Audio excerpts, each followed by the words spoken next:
These service personnel, playing the role of an unruly mob at Georgia's Moody Air Force Base, are about to fall prey to an invisible ray.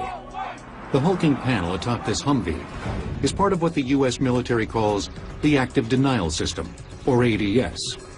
It's designed to incapacitate enemy combatants with an unnerving, non-lethal sensation of intense heat. Watch as the ray silently strikes and scatters the crowd.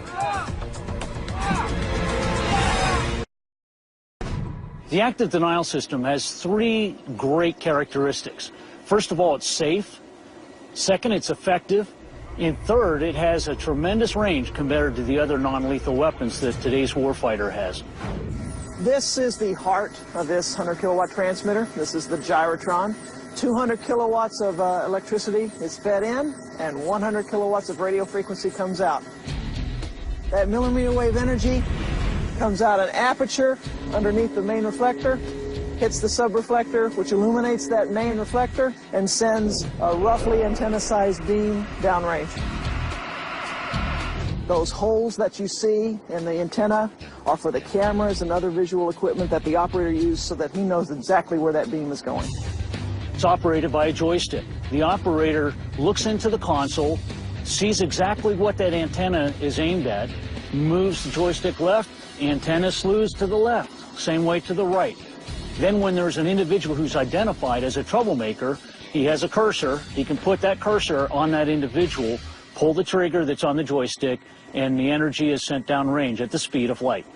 The electromagnetic radiation released by the active denial system is similar to the microwaves in your microwave oven, in that it causes the water molecules in the target to become excited and heat up. But that's where the similarity ends. The ADS is designed to heat only the very surface of the skin. It does this by outputting only the carefully chosen radio wave frequency of 95 gigahertz. Even though it can easily penetrate clothing, the ADS generates a much shorter and safer wavelength of radio waves than those used in microwave ovens. The active denial system millimeter wave directed energy beam reaches 1/64th of an inch into human skin. So that is the most outermost layer of the skin, roughly equivalent to about 3 sheets of notebook paper. It is essentially affecting the pain nerves in the outermost layer of the skin, heating them up and causing an immediate repel effect. Even these stoic servicemen, aware of what's about to happen, engage, can't help but flinch when they feel the heat.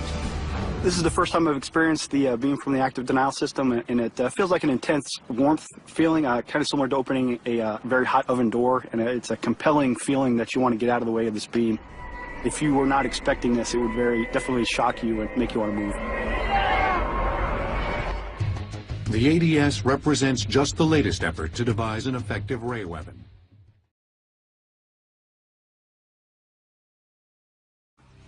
With an invisible beam, speed of light targeting, and silent operation, it can be used in a wide range of operations, such as enhanced combat mobility in dense urban areas, where it quickly and safely moves civilians obstructing vehicle mobility. Or it can be used to safely deter unarmed but suspicious civilians observing U.S. forces. At entry control points, it provides an additional layer of response for dealing with potentially threatening targets and potential crowd violence. It can be quickly de-escalated by targeting the leader, or if necessary, by panning across the entire crowd, while armed individuals mixed in a crowd can be engaged without risk to surrounding civilians. Since the beam can penetrate window glass, it can also be used for non-lethal engagement of suspicious vehicles potentially threatening U.S. forces.